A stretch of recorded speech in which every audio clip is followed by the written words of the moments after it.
हाय दोस्तों, मेरा नाम है पराग पाल और आप सबका एक बार फिर से स्वागत है हमारे इस नए वीडियो में। दोस्तों, आज इस वीडियो में हम बात करने वाले हैं ज्योमेट्रिक डिजाइन के बारे में। ज्योमेट्रिक डिजाइन एक बहुत इंपॉर्टेंट पोर्शन है ओवरऑल हाईवे डिजाइनिंग का। अगर आपकी ज्योमेट्रिक डिजाइन के कंसेप्ट प्रॉपरली क्लीन अप है तो आप हाईवे डिजाइनिंग में आराम से महारत हासिल कर सकते हो। ये जो हम सीरीज आपको प्रोवाइड कर रहे हैं, ये सीरीज आपको हेल्प करेगी for interview, for examinations, okay, like SSC, JE, GATE examinations and all. Okay, तो ये पूरी सीरीज आप प्रॉपरली देखिए क्योंकि इस वीडियो के माध्यम से आपको शॉर्ट बट क्विक नॉलेज आपको यहाँ से मिलेगा।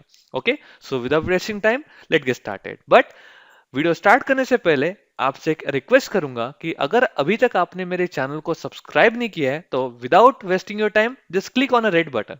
ओके, तो देखिए, सबसे पहले हम ज्योमेट्रिक डिजाइन के बारे में बात कर ही रहे, तो सबसे इंपॉर्टेंट पोर्शन आता है, वो होता है PIEV। इसको हम कहते हैं, P मतलब होता है परसेप्शन, ओके, I मतलब होता है इंटेलेक्शन, ई मतलब होता है इमोशन एंड वी मतलब होता है वॉयलेशन। तो ये जो चारों चीजें हैं, इनका मिला के एक छोटा सा पॉइंट बना है पी थ्योरी, जो रिप्रेजेंट करता है आपके रिएक्शन टाइम को। रिएक्शन टाइम किसका हो सकता है in term of highway designing? वो होता है ड्राइवर के लिए। जो भी ड्राइवर होगा उसका रिएक्शन टाइम, ओके, आइडेंटिफाई करना बहुत जरूरी होता है। अगर रिएक्शन टाइम अगर आपको पता ही नहीं है ड्यूरिंग हाईवे डिजाइनिंग, तो आप किस बेसिस पे उस पर्टिकुलर हाईवे को डिजाइन कर सकते हैं?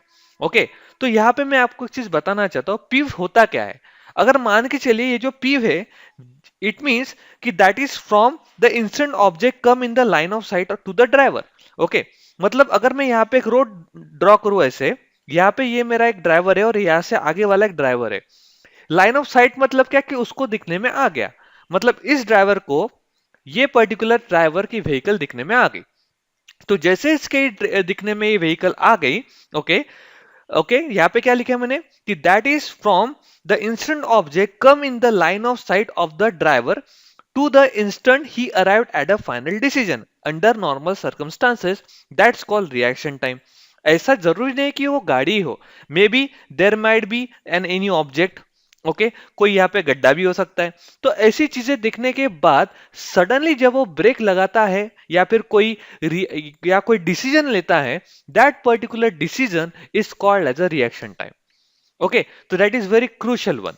अभी इंडियन रोड कांग्रेस के हिसाब से, एज पर आईआरसी, आईआरसी का फुल फॉर्म होता है क्या है? Indian Road Congress. ओके, तो इंडियन रोड कांग्रेस के हिसाब से ये जो रिएक्शन टाइम होता है ये 2.5 सेकंड होना चाहिए। कितना होना चाहिए? 2.5 सेकंड, है ना इंपॉर्टेंट चीज। ठीक है, तो ये जो 2.5 होता है ये किसके लिए होता है? स्टॉपिंग साइड डिस्टेंस के लिए। अगर आप स्टॉपिंग साइड डिस्टेंस के लिए रिएक्शन टाइम निकाल रहे हो, और ये बहुत जरूरी होता है अगर आपको एसएसडी निकालना है तो उसके लिए आपको जो रिएक्शन टाइम होता है वो आपको कितना लेना है? 2.5% लेना है। ठीक है, और ये जो 2.5% होता है हमेशा, मतलब या फिर आप रिएक्शन टाइम जो होता है हमेशा 90% ऑफ द एसएसटी होता है। मतलब स्टॉपिंग साइड डिस्टेंस का 90% it will be your reaction time. Now next topic, next point is the total reaction time sorry, the total reaction time does not depend upon the speed of the vehicle. ठीक है, ये बहुत important चीज मैंने यहाँ पे लिखी हुई है कि जो टोटल रिएक्शन टाइम होता है, ठीक है, ये कभी भी आपके स्पीड के व्हीकल के ऊपर डिपेंड नहीं होती है। ठीक है, नेक्स्ट चीज, हमेशा हम यूज करते हैं लाइव रिफ्लेक्टिंग डिवाइस। आपने देखा होगा जब भी आप गाड़ी चलाते हो तो आपको ना कुछ रात के टाइम में कुछ ऐसे रोड के जो कॉर्नर्स है और सेंटर में से आपको रिफ्लेक्टिंग लाइट्स आते हैं।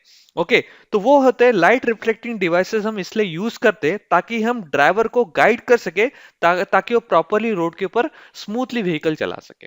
ठीक है, अगर हम नहीं लगाते, ठीक है, तो क्या हो सकता है कि मे बी ड्राइवर को वो प्रॉपरली रास्ता ना दिखे और ड्राइवर कहीं दूसरी जगह पे गाड़ी लेके चला जाए।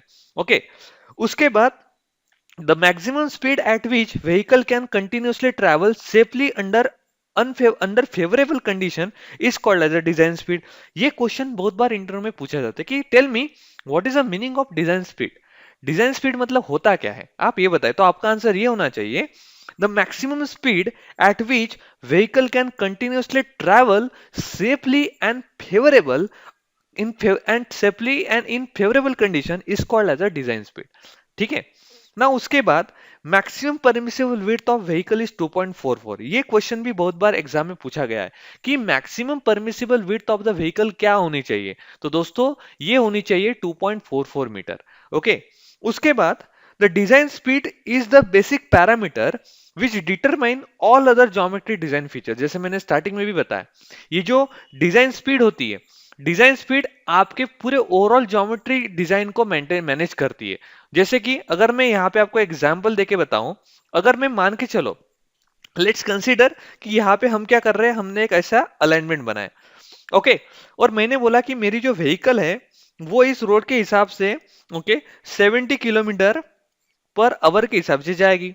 बट यहाँ पे ये जो मैंने कर ड्रॉ करके रखा है, ओके, ये जो कर मैंने यहाँ पे ड्रॉ करके रखा है, उसकी लेन अगर इस 70 किलोमीटर के हिसाब से चीजों को सेटिस्फाई नहीं कर रही है, इसका मतलब क्या कि आपकी जो डिजाइन स्पीड है ये कंट्रोल करती है आपके पूरे अलाइनमेंट को, ओके, टू मैनेज। तो इसलिए मैंने यहाँ पे पॉइंट लिखा है, क्योंकि बहुत बार इंटरव्यू में क्वेश्चन पूछा जाता है कि what is the main important parameter of geometric design which control your alignment, so that is design speed.